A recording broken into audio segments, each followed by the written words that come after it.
मेरे पास जो है इसके अंदर आरबीसीज वाला तो बहुत आसान था, प्लेटलेट कब लगाने हैं, ठीक है। और फ्रेश फ्रोजन प्लाज्मा और क्रायो के प्रेसिपिटेट पे हमें ये याद रखना है कि इसके पास विटामिन के वाला था, ठीक है। प्रोथेमिन कम्प्लेक्स कंट्रीज सॉरी।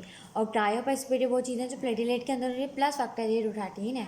हमारे ल्यूकीमिया और लिम्फोमा में क्या फ़र्क है? ल्यूकीमिया यानी ब्लड में हमारे पास जो है लिम्फाइड या फिर माइलाइड का जो न्यूप्लाज्म है, बोन मैरो को इसने बहुत ज़्यादा इन्वॉल्व किया है।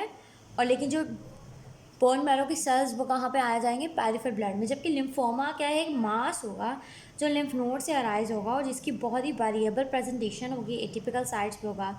और क्या होगा? ल्यूकेमिक प्रेजेंटेशन भी हो सकती है। अब हॉजकिन लिम्फोमा होता है, नॉन हॉजकिन लिम्फोमा होगा। नॉन हॉजकिन में ना हमारे पास 20 सिम्टम्स है, जिसे कहते हैं लो ग्रेड फीवर होता है, नाइट स्वेट्स होते हैं, वेट लॉस होता है, जिसमें single group of nodes involve होंगे। तो उसमें हमारे पास क्या होगा? अच्छा, उसके बाद हमारे पास हॉजकिन और नॉन हॉजकिन में हमारे पास एक तो ग्रुप बी सिम्टम्स आ गए। उसके बाद लोकलाइज अगर ग्रुप ऑफ सिंगल नोड्स है विद कंटिन्यूस स्प्रेड है तो वो हॉजकिन है, मतलब एक तरतीब से जो चल रहा है वो हॉजकिन लिम्फोमा है। स्टेज इसका प्रिडिक्टर होता है, इसमें ग्रीन स्ट्रिमिंग सेल्स होते हैं, ठीक है, जो अट्रैक्ट करते हैं लिम्फोसाइट को, प्लाज्मा सेल को, मैक्रोफेजेस को, एसिनोफिल को। इसमें क्या होती है? बाय मॉडल डिस्ट्रीब्यूशन है, यानी यंग भी होते हैं, ओल्ड भी होते हैं। लेकिन जो हमारे पास जो है ओल्ड में ग्रेटर दैन 55 ईयर है। मोर कॉमन इन मेल्स जो है वो सारे होते हैं except for nodular sclerosing type जो कि फीमेल में कॉमन है। उसके बाद हमारे पास ये एप्स्टीन बार वायरस के साथ एसोसिएट, जबकि नॉन हैचकिन जो है ना, एप्स्टीन बार वायरस के अलावा भी जो वायरसेस हैं, एचआईवी है, हेंटा वायरस है हमारे पास, ये इसमें भी एप्स्टीन वायरस भी आता है। और ऑटोइम्यून डिजीजेज में वायरल इन्फेक्शन जो ज़्यादा खतरनाक है इंक्लूड होते हैं। इसमें जो मल्टीपल लिम्फ नोड्स इन्वॉल्व होते हैं, एक्स्ट्रा नोडल ज़्यादा इन्वॉल्वमेंट होती है। उसके अलावा नॉन कंटिजियस रिडल, ये प्रोग्नोसिस का वर्स है। मेजॉरिटी जो है बी सेल्स को इन्वॉल्व करते हैं, ज़्यादा टी सेल्स को कोई इन्वॉल्व नहीं करते हैं। अच्छा, हॉजकिन लिम्फोमा के बारे में बताया हुआ है। ये रेस्ट टंगबल सेल इसके पास होता है जो कि हमारे पास डिस्टिंग्विश्ड ट्यूमर सेल है, ट्यूमर जॉइंट सेल है, जिसके पास बाई न्यूक्लियड बाइलोब न्यूक्लियस है विद 2 हाफ्स और mirror image. Red brain cells जो होते हैं वो 1530 से हमें याद रखना है कि इनमें 20 सेल ओरिजिन के होते हैं ये, और 2 ओवल आइज होती है 15 एंड 30। इसकी जो मोस्ट कॉमन टाइप है नोड्यूलर है, जो कि फीमेल में कॉमन है। जो लिम्फ में लिम्फॉइड रिच होगा उसमें हमारे पास रेड स्टेमिक सेल्स कम होंगे, ठीक है, और इसका प्रोग्नोसिस बेस्ट होगा। जबकि जो लिम्फॉइड डिप्लीटेड है उसमें रेस्ट टेम्परेचर सेल्स ज़्यादा होंगे, जिसकी वजह से इसका प्रोग्नोसिस वर्स है। और जो भी रेस्ट टेम्परेचर सेल्स होते हैं वो इंटरलॉकिन 5 को बुलाते हैं। तो मिक्स सेलुलरिटी जब होगी इंटरलॉकिन 5 इसोनोफिलिया हो जाए। और इसोनोफिलिया होगा, इसोनोफिलिया ज़्यादातर वैसे भी स्टेरॉइड वगैरह या इम्यूनो कॉम्प्रोमाइज स्टेट में मिलता है, तो इसमें भी हमारे पास इसोनोफिलिया मिलेगा।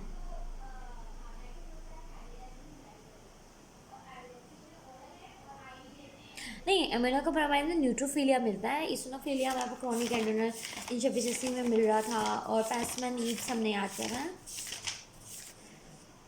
माइलोपर्फ्रेटी में मिलता है, न्यूप्लाज्म यानी हॉजकिन लिम्फोमा में मिलता है, ठीक है। तो ये इसी का काम है।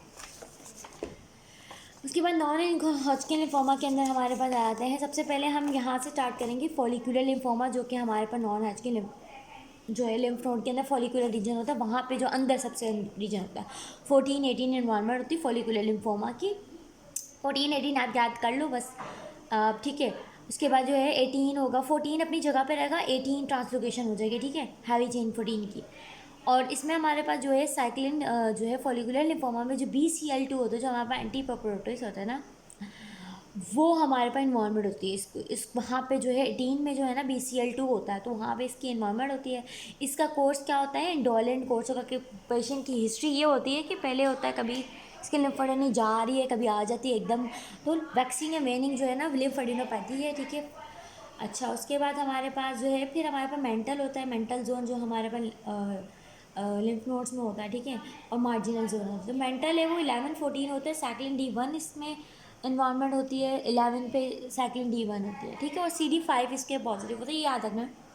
तो CD5 इसके पास होता है, ये बहुत ही मेंटल है, अडल्ट मेल मेंटल ही है, बड़ी एग्रेसिव डिजीज़ है। और मतलब याद करने के लिए तो हम ऐसे ही नमूने कुछ ऐसे बनाएंगे, ये हमें याद है। वेरी एग्रेसिव होता है और लेट स्टेज में। जबकि मार्जिनल जो है वो हमारे पास किसकी इन्वॉल्वमेंट होता है? 11-18 होती है इसकी ट्रांसलोकेशन। और मार्जिनल जोन हमने पढ़ा है जब भी हमारे पास क्रॉनिक इन्फ्लेमेशन होती है, जैसे कि सिजरॉन सिंड्रोम है और क्रॉनिक स्टार्ट मार्जिनल लिम्फोमा में हो जाती है, जो अगर हम एच पायलोरी के एडिकेशन करें तो सही हो जाती है, यानी इन्फ्लेमेशन कम, तो ये रिस्क कम हो जाता है। फिर हम शुरू के दो पढ़ लेते हैं, बार्केट लिम्फोमा और diffuse large B cell lymphoma, क्योंकि नॉन हाजकिन बी से इन्वॉल्व है। तो अब जब लार्ज हो जाएगा तो उसे diffuse large B cell lymphoma कहेंगे। इसमें बच्चों में भी होता है, बड़ों में भी होता है। इसमें BCL2 के अलावा जो है BCL6 भी पाया जाएगा। मोस्ट कॉमन टाइप है ये भी diffuse large B cell lymphoma, क्योंकि इसमें ना बी है और नॉन हाजकिन भी बी में है, तो मोस्ट कॉमन टाइप है डल्ट। बर्किट लिम्फोमा थोड़ा यंग में होता है और CMSC जो जीन है वो होता है, और इसमें जो है ना पहले वाले में फोलिकुलर में 14-18 थी, फिर 11 और 18 जो है वो हमारे पास मार्जिनल में है, और 11 और 14 जो है वो मेंटल में है हमारे पास। अब इसमें जो है हमारे पास 8 और 14 है, 8 आ जाएगा, 14 सब में कांस्टेंट रहेगा। स्टेरिस का अपेरेंस नज़र आ रही है यहाँ पे, स्टेरिस का अपेरेंस नज़र आएगी हमारे पास, जो है शीट्स ऑफ लिम्फॉइड जो हैं वो नज़र आएंगे विथ इंटर स्प्रेड टिंजिनल बॉडी, और मैक्रोफेजेस जिसे हम कहते हैं एपोप्टोटिक बॉडीज़ होती है मैक्रोफेजेस के अंदर। ये एप्स्टीन बार वायरस के साथ एसोसिएटेड है, तो ये भी याद रखना है। बर्किट लिम्फोमा नॉन एचकिन की टाइप है जिसमें एप्स्टीन बार जॉ लीजन होती है, जबकि हमारे पास जो है एंडेमिक फॉर्म जब अफ्रीका में होगा तो वो जॉ में होगा, जबकि हमारे पास पेल्विस या एब्डोमेन में है, अगर पेट में है, पेल्विस में है, तो वो स्पोराडिक फॉर्म में है। ठीक है, फिर हमारे पास प्राइमरी CNS लिम्फोमा जो है ना वो अडल्ट में होगा, एप्स्टीन बार वायरस की हो सकता है, हो सकता है जो भी हमने पढ़े थे HIV की वजह से हो सकता है। ये एज डिफाइनिंग इलनेस होती है, ये याद रखना है कि CNS लिम्फोमा की इसमें CNS सिम्टम आएंगे, confusion, memory loss, seizure, CNS mass होगा जो कि ऑफन सिंगल होगा, रिंग एनहांसी लीजन होगी, एमिनो कम्प्रोमाइज पेशेंट होगा क्योंकि एड्स का पेशेंट, और टक्सोप्लाज्मोसिस से हमें डिस्टिंग्विश करना है। अडल्ट टी सेल लिम्फोमा, अब ये क्या होता है, हमें ये न्यूप्लाज्म है जो कि टी सेल्स को इन्वॉल्व करेंगे, फ्यू जो है वो टी सेल्स को करते हैं, हमने कहा था नॉन हिस्किन में। ये हंटा वायरस से एसोसिएटेड है, जो IV ड्रग अब्यूज़र हैं। पहले तो क्यूटीनियस लीजन होती हैं, और टी सेल लिम्फोमा, जो टी सेल जो है टोक्यो के अंदर ज़्यादा, जापान में कॉमन है। ठीक है, इसमें बिल्कुल मल्टीपल माइलोमा वाली प्रेजेंटेशन आएंगी, लैक्टिक बोन लीजन होगी, हाइपरग्लाइसीमिया होगा, ठीक है, और स्किन की प्रेजेंटेशन होगी। जबकि मैकोसिस फिंगोडोसिस सर्जरी सिंड्रोम क्या होता है, पहले मैकोसिस फिंगोसाई होगा, यानी कि पैचेस बनेंगे स्किन में, ठीक है, बहुत ही सेवियर साई क्यूटीनियस टी सेल लिम्फोमा होगा। और टिपिकली जो है हमारे पास एटिपिकल CD4 सेल्स जो है ना रोल प्ले कर रहे हैं इसके अंदर, विथ क्रेबरी फॉर्म न्यूक्लियाई होंगे, इंट्रा एपिडर्मल न्यूक्लियोब्लास्टिक सेल, इनके अंदर जो है ना एब्सेसिस होंगे जिसे हम कहेंगे पेट्रियॉइड मैक्रो एब्सेसिस। और जब हमारे पास सीजरी सिंड्रोम जब होगा, जब वो ब्लड में आ जाए लिम्फोमा, हमने कहा था ये लिम्फोमा ब्लड में भी आ सकता है, उसे T सेल ल्यूकीमिया कहेंगे। ठीक है, तो हमने यहाँ तक हमने हॉजकिन और नॉन हॉजकिन पढ़ा है, बहुत इंपॉर्टेंट है, बार बार पढ़ने से याद होगा। पहले आप फॉलिकुलर याद करो, फिर मेंटल याद करो, मार्जिनल याद करो, 14-18 और 11-18 और 11-14, और ये याद कर लिया। फिर हमने फॉलिकुलर जो है मार्केट लिम्फोमा का याद किया कि CMYC स्टाइरिस का अपेरेंस 2 फॉर्म, जॉ में, पेल्विस में, डिफ्यूज लार्ज सेल में BCL2 के अलावा BCL6 है, और ये मोस्ट कॉमन ही है क्योंकि इसके नाम में B सेल आ रहा है। फॉलिकुलर में हमें याद रखना है BCL2, वैक्सीन को वेनर भी याद रखना है। साइक्लिन D1 जो है वो मार्जिमेंटल में है, और मार्जिनल जोन में इतना कुछ खास हमने पढ़ा नहीं है, बस इन्फ्लामेटरी में हो जाता है, और हमने पहले भी इतने बारे में बताया। और CNS जो है एड्स में होता है और ऑफन सिंगल होती है, जबकि अडल्ट T सेल लिम्फोमा जो है वो मल्टीपल माइलोमा की तरह होता है, हेंटा वायरस से होता है। और ये भी याद रखना है जो बर्किड होता है वो एप्स्टीन बार वायरस से होती है। माइकोसिस फंगोसिस जो है ना, बस ये स्किन की फाइंडिंग और सीजरी लिम्फोमा याद रखना, ये हो जाएगा हमारे पास यहाँ पे ये। फिर हमारे पास बहुत ही आसान जो है ना हमारे पास ये है प्लाज्मा सेल डेस्क रेसी। वो चीज़ें आसान होती है जो हमें रट्टा नहीं मारना पड़ेगा, जिसमें जो चीज़ में रट्टा मारना पड़ेगा वो चीज़ मुश्किल है। इसमें मोनोक्लोनल जो है इम्यूनोग्लोबिन हमारे पास जो है पैरा प्रोटीन हवा प्रोडक्शन होती है due to plasma cell disorder. क्यों होती है? अब हमारे पास क्या होता है, हमारे पास ये एल्ब्यूमिन अल्फा, यहाँ पे जो M स्पाइक होता है गामा का, लैब के सीरम में हम देखेंगे सीरम प्रोटीन इलेक्ट्रोफॉरेसिस कराएंगे और फ्री लाइट चेंज कराएंगे, तो इनिशियल टेस्ट कराते हैं M स्पाइक देखने के लिए। हमें पता चलता है मोनोक्लोनल, जब भी मोनोक्लोनल ग्रोथ होती है इम्यूनोग्लोबिन की तो वो कार्सिनोमा होता है। यूरिन एनालिसिस कराएंगे 24 आए तो वो लाइट चेन को डिटेक्ट करेगा, ठीक है। तो हमें 24 आवर यूरिन प्रोटीन इलेक्ट्रोफोरेसिस करवाना चाहिए। यूरिन जो डिपस्टिक टेस्ट होता है वो सिर्फ एल्ब्यूमिन के डिटेक्ट कर सकता है, और कंफर्म हम इस डिसऑर्डर का हम बोन मैरो बायोप्सी से कर सकते हैं। मल्टीपल माइलोमा में हमारे पास क्या होता है, आवर प्रोडक्शन होती है आईजीजी की एज़ कम्पेयर टू आईजीए। अच्छा, इसमें हमारे पास क्या मिलता है, क्रैप की फाइंडिंग मिलती है, hypercalcaemia, renal involvement, anaemia, bony lytic lesion, punch out lesion मिलेंगे। इसकी वजह से हमारे पास डायग्राम में भी हमें बैक पेन दिखा रहे हैं और एक्सरे दिखा रहे हैं। रोलेक्स फॉर्मेशन हो गई क्योंकि इन्फ्लेमेशन हो रही है, RBC stack like poker chips.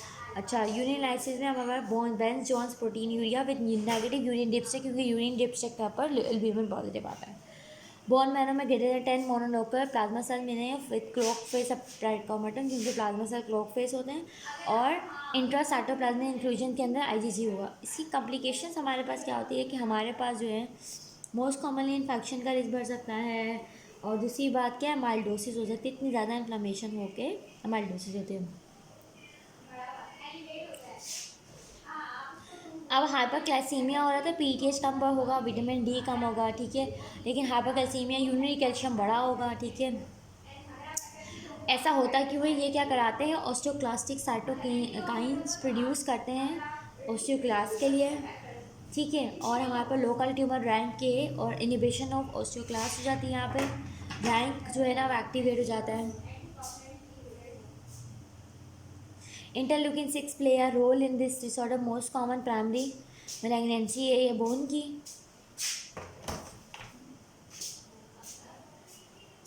मैंने लिखा है हमारे पास यूवर्ड में आया था लेनालोडोमाइड जो है हमारे पास इंक्रीज करता है यूबिक्विटेशन लाइगेज।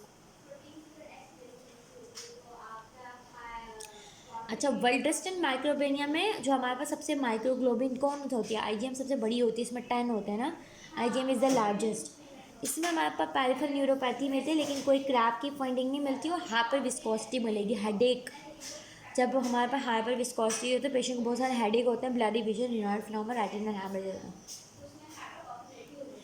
इसके अंदर हमारे पास 10% स्मॉल लिम्फोसाइट मिलते हैं, ठीक है, वहाँ पे हमें वहाँ पे मोनोक्लोनल प्लाज्मा सेल थे, यहाँ लिम्फोसाइट मिलेंगे with intra nuclear pseudo inclusions containing IgM, lymphoplasmacytic lymphoma. अब हमारे पास फाइंडिंग क्या होगी, इसमें हमारे पास लिम्फोप्लाज्मोसाइटिक लिम्फोमा और कहलाएगा, ये प्लाज्मा सेल्स भी पाए जा रहे हैं और लिम्फोसाइट्स भी पाए जा रहे हैं, लेकिन आईजीएम होगा, और कॉम्प्लिकेशन क्या होगी, थ्रोम्बोसिस होगी, क्योंकि इसमें हाइपर विस्कोसिटी है। मोनोक्लोनल गामापैथी और अंडरमाइन सीक्वेंस में क्या होगा, सब कुछ वैसा ही होगा, मल्टीपल माइलोमा जैसा होगा, लेकिन ग्रेड लेस देन 10% होगा, कोई क्रैप की फाइंडिंग नहीं होगी, और ये इसका रिस्क होता है कि ये मल्टीपल माइलोमा में कन्वर्ट हो जाए। इसका मतलब है कि कोई भी हमारा हीमोग्लोबिन जो है ना प्रोडक्शन हो सके इस डिजीज़ के अंदर। माइलोडिस्प्लास्टिक सिंड्रोम ये है कि स्टेम सेल का डिसऑर्डर है। माइलोडिस्प्लाजिया यानी कि हमारी बोन मैरो सही तरीके से इनएफेक्टिव काम नहीं कर रही, हेमोपोटोसिस सही नहीं कर रही, defect in cell maturation of non lymphoid lineage, lymphoid lineage नहीं, नॉन लिम्फॉइड। बोन मैरो में हमारे पास जो है वो यानी कि लिम्फॉइड को कोई मसला नहीं होगा, डी नोवो म्यूटेशन हो। अच्छा, इसमें लेस देन 2% ब्लास्ट, 20% ब्लास्ट होंगे, जबकि 20 ml जो है वो AML में होते हैं ना, वो भी हमारे पास लिम्फॉइड का ही होता है, नॉन लिम्फॉइड होता है। म्यूटेशंस हो, environmental over radiation, benzene, chemotherapy की जाती है। अब इसका रिस्क जो होगा AML के अंदर कन्वर्जन होती है। अच्छा, इसमें ईसोनोफिल मिलेंगे, मैक्रोफेजेस मिलेंगे, जो हमारे पास हाइपरसिग्मेटेड न्यूट्रोफिल्स मिलेंगे, मैक्रोसाइटोसिस हुई होगी सेल्स की। सूडो पेलेग्रल ह्यूट इनॉमली के जो न्यूट्रोफिल होंगे बायलोब्ड होंगे, ड्यूट न्यूक्लाई होंगे, ये या तो माइलोडिस्प्लास्टिक में मिलते हैं या ड्रग्स में मिलते हैं, ठीक है।